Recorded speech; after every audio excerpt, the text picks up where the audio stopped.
Shane Hill with single numbers on the shot clock, guarded by Stephen Black. Takes a hit. Good D from Stephen Black, but he can't prevent Shane Hill from coming up with the goods. You can't play any better D than that. Shane, there's the Kingdom. 10,500 people can fit there. You've seen it when it's been roaring. How do you think people should make a decision on getting a membership with the Sydney Kings? Well, I hope they make the right decision. And we know we've got to prove ourselves, but, the people who jump in early and get great seats, I think are going to enjoy the ride. I have no doubt that we're going to have a lot of people come to games over the next couple of years.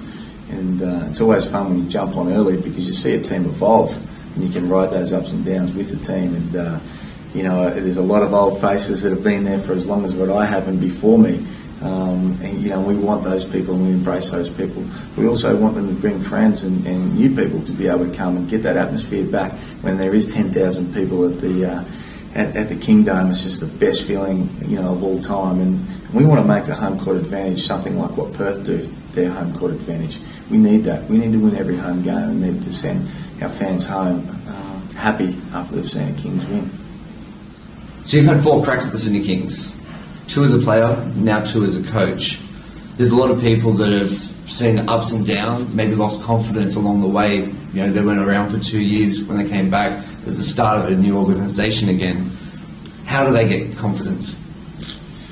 Well, you get confidence by, us being able to prove ourselves on the court. You get confidence from us showing that there's a process in place over the next couple of years that we're going to become a good team. And it's up to us as the playing group and coaching staff to show that our team has a crack.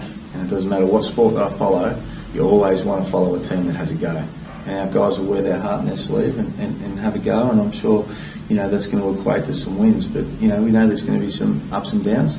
You don't always want people that are going to be fickle and just follow you when you're winning. We want people to jump on now and support the process we're going through, and there's a lot of good people who have done that for a long time, and we hope they stick with us. We're in Star of the Sea at the moment at training camp.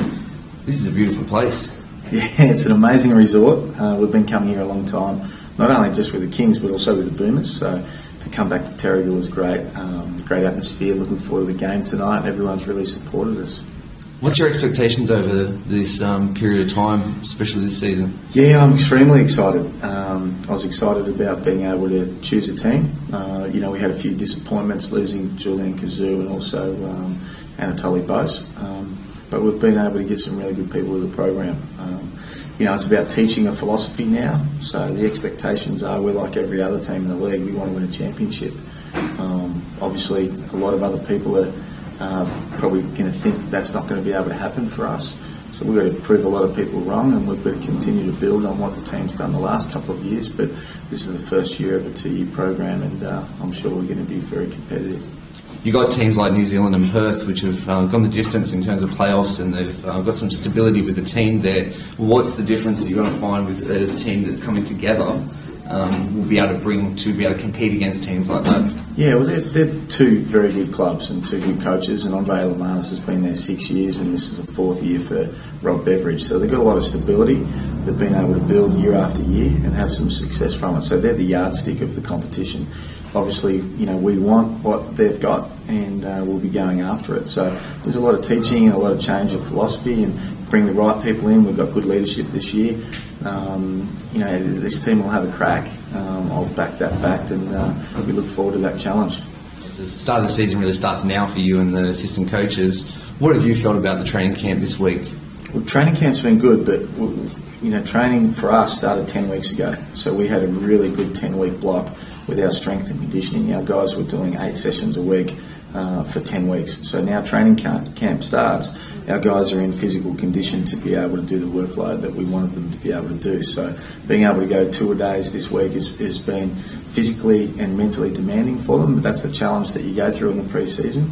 I know they're looking forward to beat up on somebody else rather than themselves, but we've had a good mixture of our meetings and not going too long, a lot of rest time, good effort on the court, and the guys have really blended well together. I think our balance is good, and they've got along well off the court, which is important as well.